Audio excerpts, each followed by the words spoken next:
Welcome back to my YouTube channel. तो आज हम देखने जा रहे हैं बहुत सारे एमसीक्यूज। ये है एक एमसीक्यूज बेस्ड वीडियो। तो इससे पहले हमने बहुत सारी और चीज़ें डिस्कस की जिसमें बहुत सारे रूल्स आ जाते हैं। अब वो रूल्स जो हैं वो किस तरह से हम इंग्लिश ग्रामर में अप्लाई करेंगे, उनका यूजेज जो है वो किस तरह से है, ये हम आज देखने जा रहे हैं। तो हम देखते हैं सबसे पहला MCQs. Which one of the following is not an article? Note an article. अब ये जो सेंटेंस है इसमें नोट को समझने की बहुत ज़रूरत है। यानी कि इनमें से आर्टिकल कौन सा नहीं है, नीचे दिए गए ऑप्शंस में से कौन सा आर्टिकल नहीं है। तो हम देखते हैं ए भी आर्टिकल है, एन भी, और दी भी आर्टिकल है। लेकिन जो दिस है ये डिमोन्स्ट्रेटिव एडजेक्टिव या डिमोन्स्ट्रेटिव प्रोनाउन है। दिस जो है ये डिमोन्स्ट्रेटिव एडजेक्टिव या डिमोन्स्ट्रेटिव प्रोनाउन है, लेकिन ये आर्टिकल नहीं है। आर्टिकल वो होता है जो नाउन को स्पेसिफाई करता है, और प्रोनाउन जो है वो चीज़ है जो नाउन इंस्टेड ऑफ नाउन हम यूज़ करें। जो आर्टिकल है ए और एन, ये है इनडेफिनेट आर्टिकल। यानी कि इनडेफिनेट सिचुएशंस में अप्लाई करने के लिए हम ए और एन को यूज़ करेंगे। और जो दी है, टी एच ई दी, ये है हमारे पास डेफिनेट आर्टिकल। तो the right option is this. This is the right option. Which one of the following is not an article? कौन सा आर्टिकल नहीं है? तो दिस का हम निशान लगाएंगे और एमसीक्यूज हो जाएगा ठीक। अब हम आ जाते हैं अगले एमसीक्यूज की तरफ। अब दूसरा एमसीक्यूज है ए, यानी कि article, indefinite article A is used before a vowel sounding like a consonant।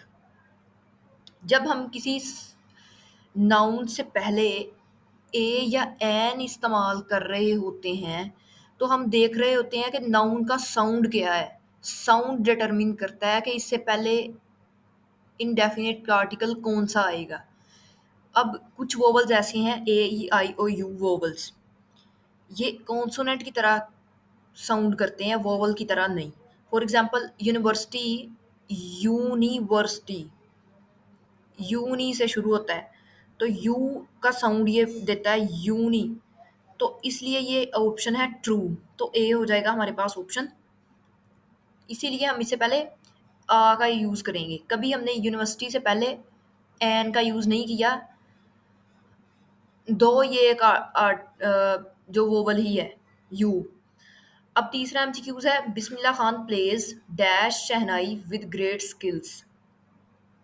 अब इसमें हम देखेंगे कि कौन सा आर्टिकल यूज होगा, डेफिनेट आर्टिकल या इनडेफिनेट आर्टिकल में से कोई एक। एन तो नहीं यूज हो सकता क्योंकि ये वोबल नहीं है, और आ या दी में से हमें एक ऑप्शन सेलेक्ट करना है। अब ये जो शहनाई है ना, ये एक म्यूजिकल इंस्ट्रूमेंट है। जितने भी म्यूजिकल इंस्ट्रूमेंट्स होते हैं, इंग्लिश ग्रामर का ये एक रूल है कि उनसे पहले हम डेफिनेट आर्टिकल का इस्तेमाल करते हैं। तो राइट ऑप्शन हमारे पास हो जाएगा सी, डेफिनेट आर्टिकल है दी। अब हम चले जाते हैं तीसरे एमसीक्यूज की तरफ। ये है चौथा एमसीक्यूज एक्चुअली में। तीसरा एमसीक्यूज हमने पहले डिस्कस कर लिया है, चौथा एमसीक्यूज हम देखते हैं। Correct the incorrect sentence. ये सेंटेंस बहुत ही फेमस है और बहुत सारे टेस्ट्स में इसका जो है एमसीक्यू ज़रूर आता है। अब हम देखते हैं कि ये क्या है। How gentle person mister Bhatia is, ये एक इनकरेक्ट सेंटेंस है, इसे हमने करना है करेक्ट। और जिस तरह के आपको दिख रहा होगा कि एंड पे है एक्सक्लेमेटरी साइन, और ये स्टार्ट हो रहा है एच से, यानी कि डब्ल्यू एच क्वेश्चन वाले एच से, हाउ से। तो ये है एक्सक्लेमेटरी सेंटेंस। एक्सक्लेमेटरी सेंटेंस इसलिए इसके लास्ट पर है एक्सक्लेमेटरी साइन। और अब हम देखते हैं कि करेक्ट कौन सा है। इसमें है सारा आर्टिकल का चक्कर। How a gentle person mister Bhatia is, जो आर्टिकल है वो नाउन से पहले तो यूज हो सकता है, लेकिन वो किसी एडजेक्टिव से पहले यूज नहीं हो सकता। जो जेंटल है ना वो एडजेक्टिव है, और इससे पहले हम कोई भी आर्टिकल यूज नहीं करेंगे। सो पहला ऑप्शन नहीं हो सकता। अब हम आते हैं दूसरे ऑप्शन की तरफ। How gentle the person mister Bhatia is, इससे इसे देखने से पहले हम देखते हैं तीसरा option. How gentle person the mister Bhatia is. अब यहाँ पे यूज हो गया है द मिस्टर भाटिया से पहले। मिस्टर भाटिया है एक प्रॉपर नाउन, और जो प्रॉपर नाउन हो उससे पहले कभी भी डेफिनेट आर्टिकल या इनडेफिनेट आर्टिकल में से कोई भी यूज नहीं होता। तो ये फ़िक्रा भी सेंटेंस जो है ये गलत है। अब नेक्स्ट सेंटेंस पे जाते हैं, how gentle a person mister Bhatia is. How gentle a person mister Bhatia is. तो ये भी सेंटेंस नहीं हो सकता, क्योंकि ये इसमें ये मिस्टेक है कि यहाँ पे ये एक एडजेक्टिव है और ये नाउन है, उनके दरमियान आ गया आर्टिकल, तो ये गलत है। How gentle a person mister Bhatia is नहीं हो सकता, क्योंकि ये स्पेसिफिकेशन हमें यहाँ पे चाहिए पर्सन से पहले, तो यहाँ पे मौजूद है how gentle the person mister Bhatia is. तो ये है डेफिनेट आर्टिकल दी, क्योंकि हमें स्पेसिफिकेशन चाहिए, तो ये बी ऑप्शन हो जाएगा करेक्ट। अब हम चलते हैं अगली चीज़ की तरफ, जो है ये भी सेंटेंस जो है ये गलत है, इसे हमने करना है ठीक। Family is an unit of society, जैसा कि हमने पहले पढ़ा, यूनिट से पहले या यूनिवर्सिटी से पहले कभी भी हमने एन यूज़ नहीं किया, और हम यूनिट से पहले भी एन यूज़ नहीं कर सकते, क्योंकि यू की के साउंड के साथ यूनिट का वर्ड जो है वो स्टार्ट हो रहा है। तो family is an unit of society पहला ऑप्शन गया। Family is a unit of society, इसे बाद में देखते हैं। Family is the unit of society, family is unit of society, family is a unit of society है करेक्ट ऑप्शन। अब हम आगे चलते हैं।